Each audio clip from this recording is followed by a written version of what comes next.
What's up, YouTube? So I got asked an interesting question: Was the top 50 NBA players list accurate, and did anyone look at it like questioned like they did the 75? I think the 50 was respected. Um, I think that just off the top of the noggin, when it came back out in '96 as opposed to 2021, I think the biggest thing, if I'm honest, was that when Shaq got put on there, some people had, because he hadn't done anything, he hadn't won anything at the time, you know. And that year he did go to a runner up as an NBA Finals, but people were like more traditionalists. Whereas now you see the likes of Damian Lillard, who never went to a finals.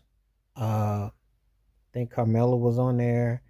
There's some people wanted Kyrie on there, some wanted Klay Thompson. There was some, James Harden was on there. He did have a league MVP and he went up, but some people may have questioned it.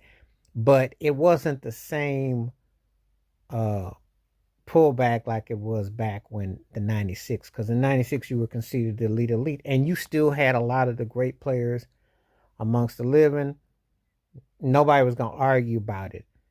You didn't have the ridiculousness of somebody dumb like JJ Redick saying stupid stuff, because people respected eras. Now, there was blatant bias because obviously what NBC was doing at the time, which isn't far different from today. Let me emphasize that the bias to promote what's happening hasn't changed. They was pushing everything but the Bird Magic, the Jordan narrative, and they was leaving out people like Walt Clyde Frazier, and that's why Earl Perlman Rose spoke out, and Oscar Robertson. They was trying to downplay him.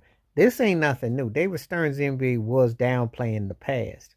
It just that so happens that there was a happy medium when, I want to say, ironically, Shaq, Kobe, when those guys in the OOs took over and they moved away from the Jordan era, that's where you got more acknowledgement of the past. But people like Dr. J definitely got the short end of the stick, because it was a power move to downplay it, which it still is.